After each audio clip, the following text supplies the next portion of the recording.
السلام عليكم ورحمة الله وبركاته. لا ليال waa islaamays halkan waxaan ku hayaa waa avocado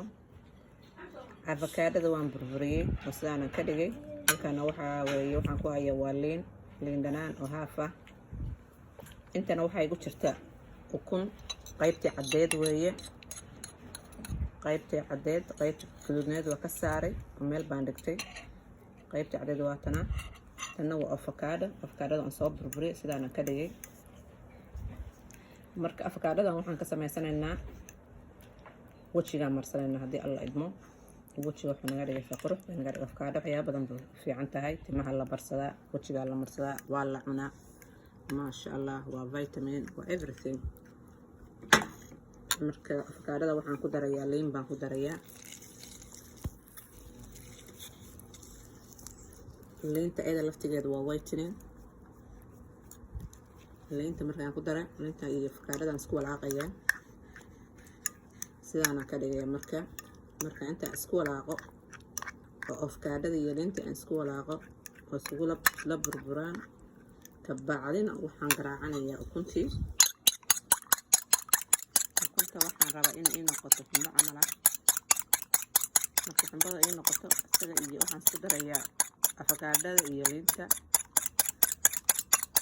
marka cajiib markaas alaabta haddaad isku barsatid maalin walba ama asbuuc 2 jeer 3 jeer masatid, waxyaabahan haddaad marsatid mar walba wajigaaga waxa kuu noqonaya yang daldalaal qurux maasha Allah.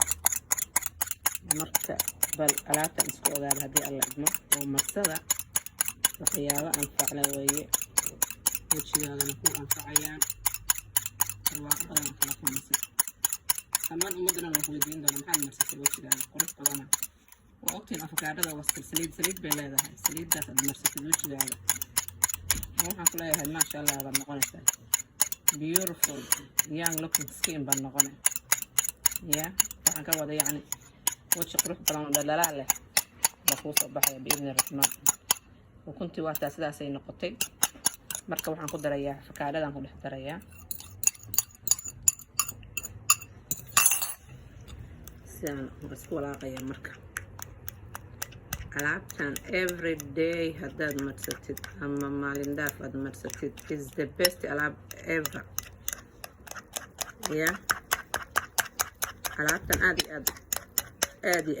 iyo u fiican tahay maasha Allah. alaabtan haddaad marsatid mar walba qurux baad ka qaadaysaa.